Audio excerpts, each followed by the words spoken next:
सुखदेव जी कह रहे राजन, परमात्मा ने पुतना का उद्धार किया। उसी के पश्चात जब ठाकुर जी 21 दिन के भय करवट बदलने का संस्कार जब मनाया, उत्सव मनाया, उसी समय एक राक्षस फिर आया और वो शक्टासुर पवन वेग के रूप में आया। कैसे आया? वायु के रूप में, प्रचंड हवा के वेग के रूप में आया और आकर छकड़े सहित भगवान को उसने उठाया। और जब उठाकर आसमान की ओर ले जा रहा था, भैया वो सोच रहा है कि कहीं मैंने पत्थर तो नहीं उठा लिया। क्या सोच रहा है वो? कहीं मैंने पत्थर तो नहीं उठा लिया। भगवान ने विचार किया कि लोग मुझ में पत्थर में मुझे देखते हैं और ये मुझ में पत्थर को ढूंढ रहा है। बड़ी विचित्र बात है। लोग पत्थर में मुझे दर्शन देते हैं या दर्शन रखते हैं या दर्शन लेते हैं, ये तो स्वयं मुझ में पत्थर को ढूंढ रहा है। चलो इसका पत्थर से माथा फोड़ते हैं। भगवान उसको उड़ाते उड़ाते उड़ाते उड़ाते एक शिला पर जाकर उसका वध कर दिया, उसका भी उद्धार किया। एक दिन गुरुदेव आए और गुरुजी से कहा, गुरुदेव मेरे दोनों बालकों का आप नामकरण करिए। दोनों रोहिणी जी के और यशोदा जी के आप नामकरण करिए। तब गुरुजी कह रहे हैं, गोष्ठी में, गौशाला में नामकरण संपन्न हुआ और जब नामकरण संपन्न हुआ तो गुरुदेव भगवान कह रहे हैं, क्या नाम रखे राजन? बहुनी संति नामानी। राजन इनके तो कई नाम हैं।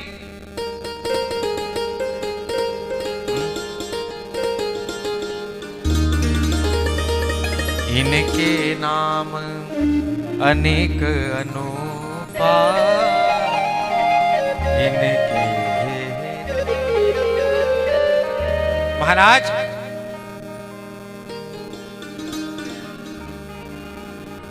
इनके नाम तो वेद भी नहीं जान सकते, फिर हम कैसे इनका नामकरण करें? पर मुझे सौभाग्य मिला है, इसलिए श्री गर्गराचार्य जी ने बड़े बेटे का नाम रखा बलराम और कर्षतीति कृष्ण, इसलिए उनका नाम रखा कृष्ण। एक दिन लाला थोड़े और बड़े हुए, घुटवन घुटवन चलते चलते आज बाल कृष्ण ने मिट्टी को खाया, ब्रज की माटी को खाया। क्या खाया? जोर से बोली ना, क्या खाया? मिट्टी को खाया। उस माटी का रस चखा और जब माटी को खाया तो हमारे ठाकुर जी का जो मित्र है ना, उसने जाकर शिकायत कर दी मैया से, मैया आपके लाला ने मिट्टी को खाया है। अच्छा, मां ने बुलाया, इधर आओ, बैठो, मुख को खोलो, आहा करिए। मुख को खुलवाने का प्रयास, भगवान गर्दन हिला रहे लेकिन मुख नहीं खोले। बार बार प्रयास किया, ठाकुर जी ने अपने मुख का दर्शन जैसे कराया, उस मुख मंडल में समस्त ब्रह्मांड का दर्शन हुआ, उसमें ब्रज का भी दर्शन हुआ, यशोदा जी का भी दर्शन हुआ और यशोदा जी की गोदी में हमारे बाल कृष्ण का भी दर्शन मैया को हुआ।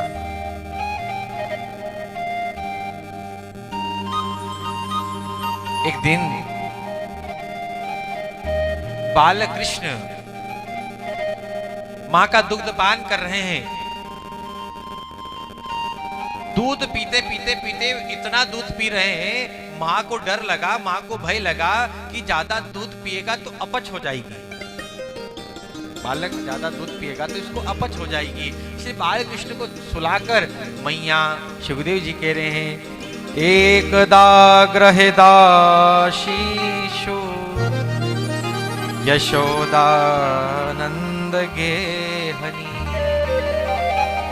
कर्मांतर निवाक्ताशु निर्मंथ स्वयं दधी। एक दिन माँ यशोदा स्वयं दधी मंथन कर रही है। क्या कर रही है? जोर से बोलिए, क्या कर रही है? मक्खन बना रही है। क्या बना रही है? मक्खन। और एक बार एक नई नई शादी हुई तो वो नई नई बहू ने मक्खन बनाया। सासू जी से कहा, सासू जी मक्खन आ गया है। सासू जी ने चिल्लाया,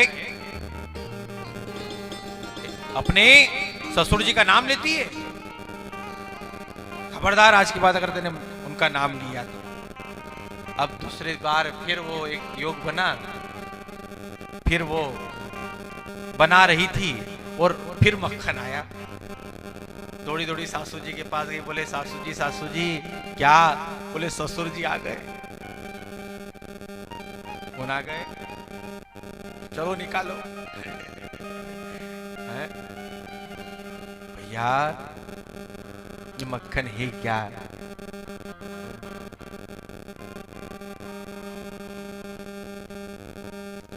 एकदा गृहदाशेषु।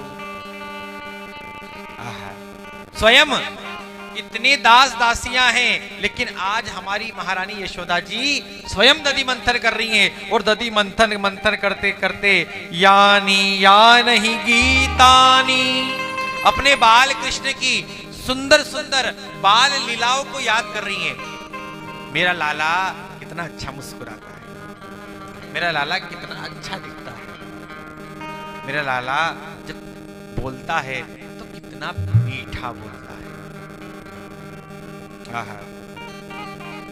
देखते देखते उनके मस्तक पर जो पुष्प हैं, वो पुष्प, वो लताएं चरणों में गिर रहे हैं। क्यों? क्योंकि उन पुष्पों ने भी विचार किया कि हम इस यशोदा जी के मस्तक पर धारण करने योग्य नहीं, हम इनके चरणों में रखे रहने योग्य हैं। कर रही थी। देखते देखते मां लाला उठ गए। लाला जैसे उठे, लाला उठकर मां की गोदी में आए, बैठ गए। और हमारे बाल कृष्ण ने मां से पूछा, मां एक बात बताओ। पूछो लाला। ताम सनत्य काम असाध्या मंथनी जननी हरि। हे मां, गृहीत्वा दधि मंथनम। हे मां एक बात बताओ, आपको दूध प्यारा है कि आपको आपका पूत प्यारा है? मां ने मुस्कुरा कर कहा, बेटा दूध और पूत में कहां का जोड़? अरे ये भी कोई समझने वाली बात होना चाहिए। मुझे तो मेरा बेटा प्यारा है, इसमें कौन सी चिंता की बात? और कई लोग इतनी चिंता करते भैया, इतना कई लोगों को टेंशन लेने का भी शौक रहता है। क्या रहता है? कुछ ना कुछ करने का। एक आदमी ट्रेन की रेलगाड़ी में बैठा, तो रेलगाड़ी में बैठा तो पुट्टल अपने सिर पर रख के बैठा। एक ने पूछा, क्यों रे पुट्टल सिर पर रख के क्यों बैठा है? बोले ये रेलगाड़ी, थोड़ा वजन हमको भी तो सहन करना चाहिए कि नहीं? हम पूरा वजन रेलगाड़ी सहन करेगी क्या? थोड़ा बहुत वजन हमको भी तो सहन करना चाहिए।